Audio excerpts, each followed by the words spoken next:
Bienvenue dans cette séquence sur la méthode bonus-malus. Les bonus-malus sont attribués pour chaque mi-temps dans les secteurs animation et défense. Vous avez appris le barème animation et défense. Des points sont attribués sur des actions de jeu significatives. Les bonus-malus sont attribués de façon globale par mi-temps pour des joueurs qui ont eu un point important sur le jeu ou au contraire, des joueurs particulièrement transparents. Ces bonus-malus sont attribués pour des joueurs ou pour l'équipe.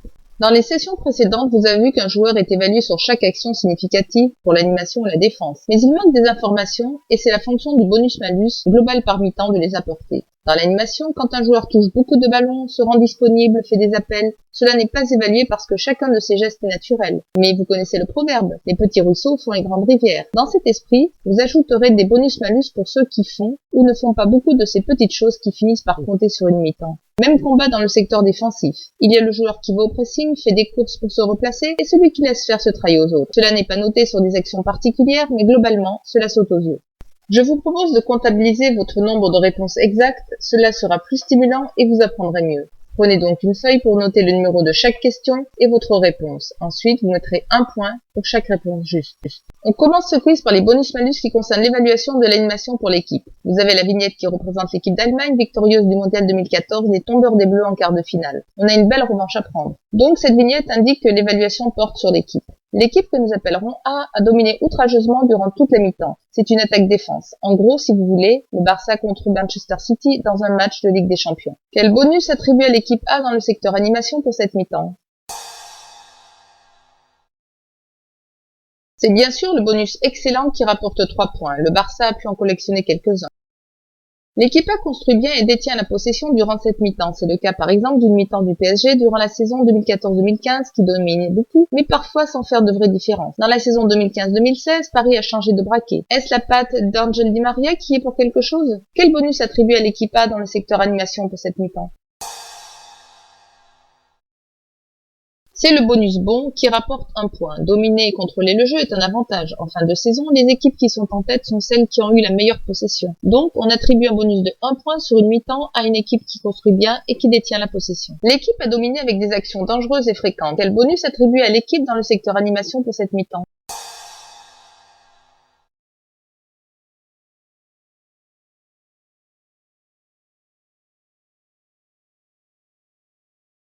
C'est le bonus très bon qui rapporte 2 points. Bien sûr, quand la domination est associée aux occasions dangereuses, c'est le signe d'une très bonne mi-temps. Vous ne sortez pas du nid, donc vous saurez faire la différence sans problème entre excellent, très bon et bon. Comme d'ailleurs pour les malus, insuffisant et faible. Le meilleur baromètre est votre niveau de colère ou d'exaltation après le match. Passons maintenant au bonus-malus animation pour les joueurs. Vous avez remarqué que le logo a changé sur l'écran. On voit maintenant un joueur en rouge derrière une loupe. Oh, ne râlez pas. Je n'ai pas dit que vous ne l'aviez pas vu, ce n'était pas pour vous, mais pour le Schtroumpf dormeur. Vous savez de qui je parle?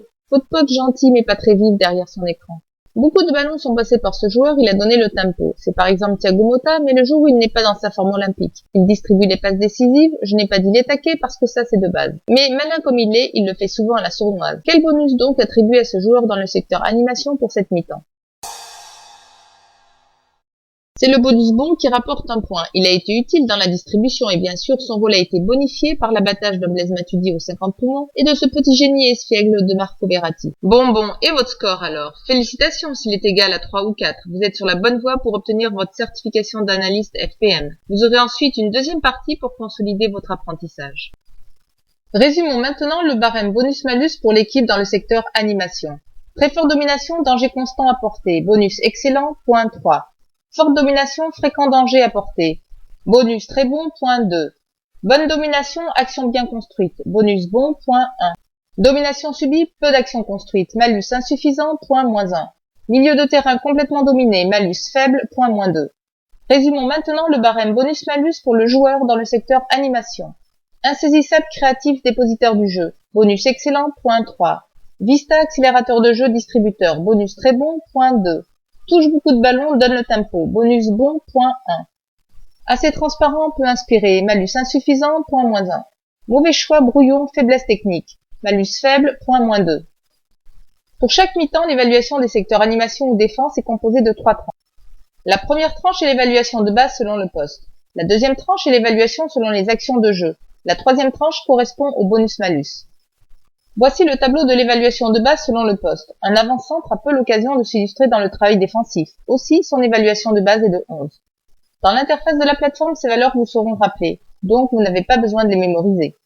La méthode Football Performance Manager vous paraît compliquée, mais vous savez aussi que c'est le football qui est complexe. Vous verrez qu'avec de la pratique, la méthode deviendra simple. Pour la pratique, au stade ou devant votre télé, je vous fais confiance. N'hésitez pas à inciter vos amis mordus de foot à vous rejoindre, car pour être admis plus tard dans le cursus d'analyste expert, vous aurez besoin de constituer votre propre Dream Team.